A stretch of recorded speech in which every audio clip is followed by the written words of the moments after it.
Honourable colleagues, I stand before you today in my capacity as Chair of the Committee on Indigenous Peoples. Starting in the late 1800s, the Government of Canada, in partnership with many churches, including the Catholic Church, operated Indian residential schools. This system operated alongside other federal laws and policies designed to disrupt, displace, assimilate, and eradicate Indigenous peoples. It is estimated that more than 150,000 Indigenous children were forced to attend these institutions, and some were transferred to multiple. Too many suffered from neglect, disease, and abuse. Too many never returned home. It was not uncommon for parents not to be notified when their child was transferred to other institutions or of the child's death and the location of their burial. Many were buried in unmarked graves, but never forgotten by their loved ones. The records related to residential schools and associated sites such as hospitals, sanatoria, or reformatories are critically important to uncovering, documenting, and sharing the true and complete history of Canada, but also to undertaking and addressing the ongoing intergenerational impacts of the harmful, assimilative, and genocidal tactics imposed on generations of Indigenous peoples.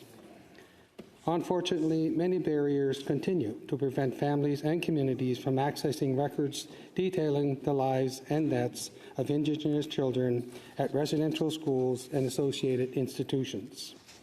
In late July, we released an interim report entitled Missing Records, Missing Children, which delves into this subject.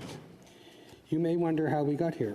Well, in July 2023, our committee released an interim entitled Honoring the Children Who Never Came Home, Truth, Education, and Reconciliation.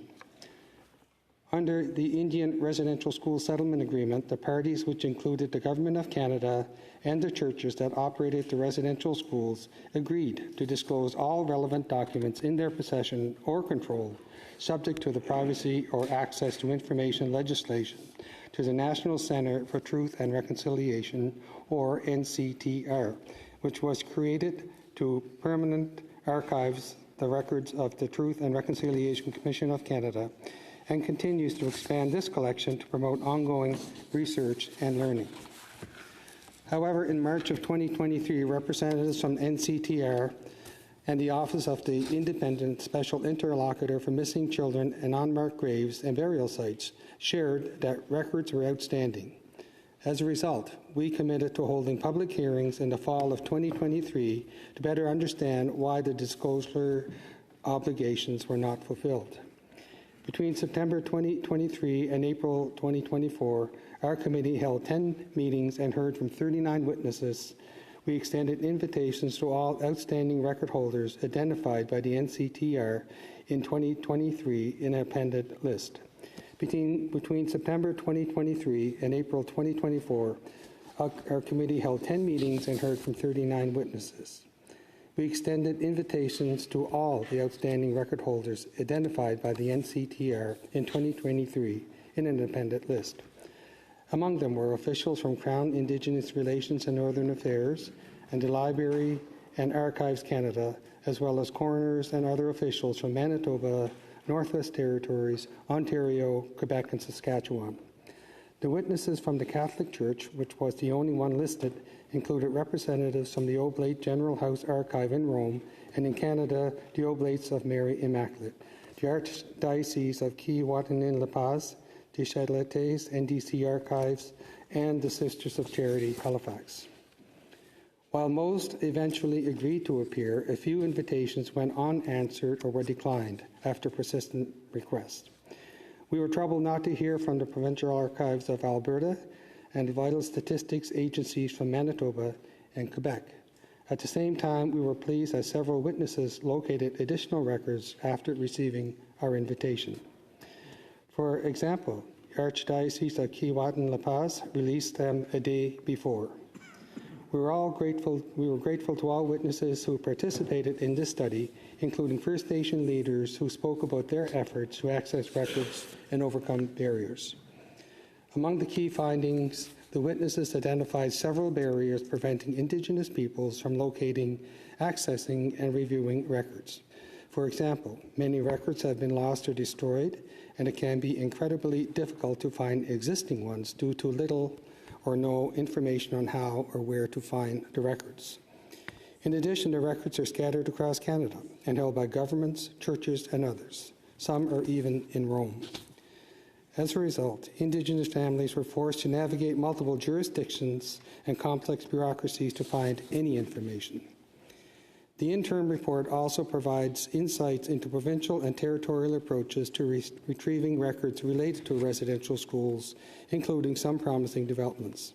For example, the committee heard that Quebec passed legislation that allows greater access to records related to the disappearance or deaths of children admitted to provincial institutions and religious organizations, which has resulted in a few requests for exhumation, repatriation, and burials.